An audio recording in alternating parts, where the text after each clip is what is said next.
ayan guys, welcome to my vlog. For today's video, tayo magluluto ng pinakbet. So ayan, dahil for today is Sunday, I'm from the church. So early morning wake up to go to the church, and then after go church, I buy my food for today. So this is I buy, and I will cook this one together with the shrimp. So ayan, that's my hearty favorite food.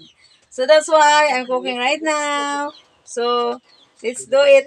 Before I proceed to my video.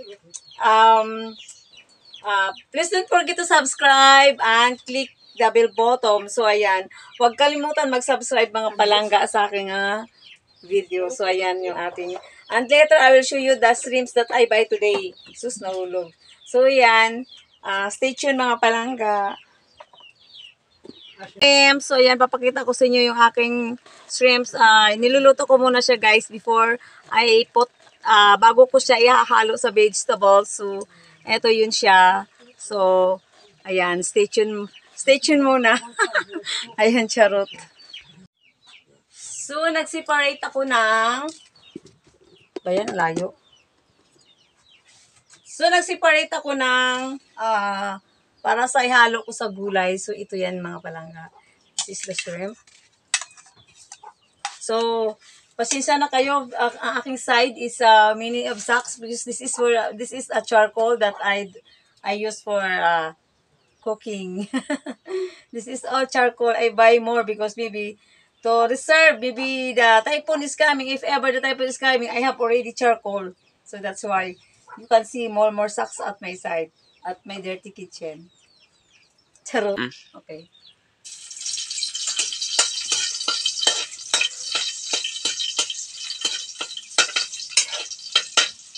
Sige lang, steady ka lang.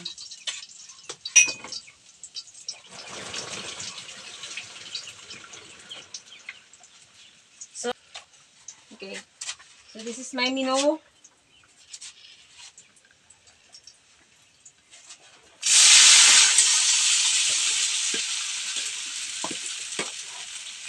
Steady mo lang kamera mo.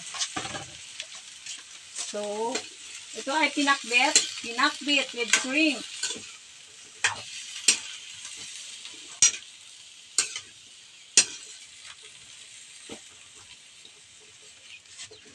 Ma-zoom mo ba? Makita mong laso ba?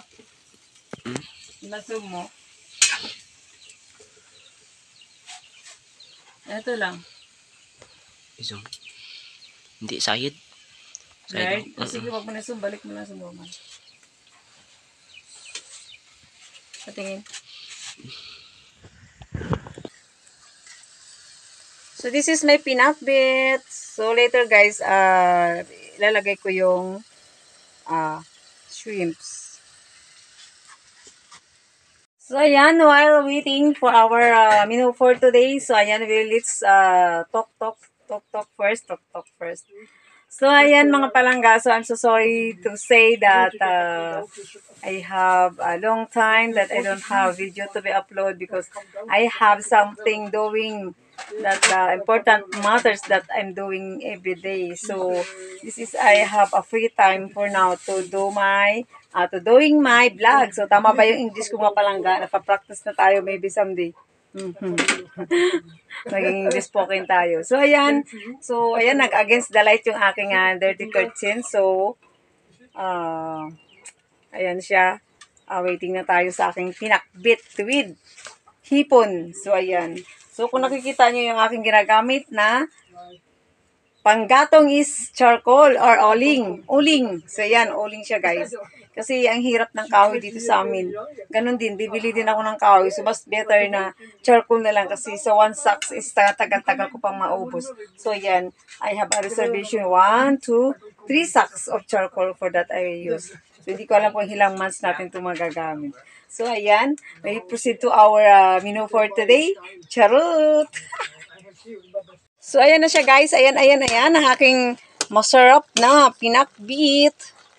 So, nakikita nyo, this is a fresh vegetables. So, the rest is I buy in the supermarket and the rest is from my garden at the backyard. So, ayan, choppers.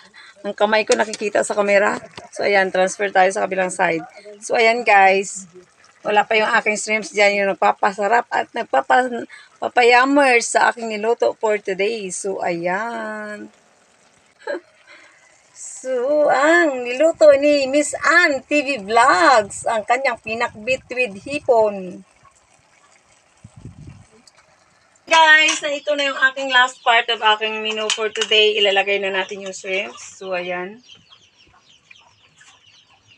So, ito na ang ating menu for today. Pinakbit with hipon. So, ito na yung aking video for today. Thank you so much for watching. So, ayan, isi-zoom ko na lang sa inyo yung aking niluto. So,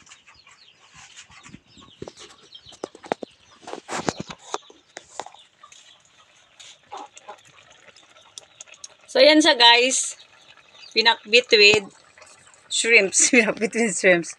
So, ayan. Thank you so much for the support and for the help for my video. Thank you so much.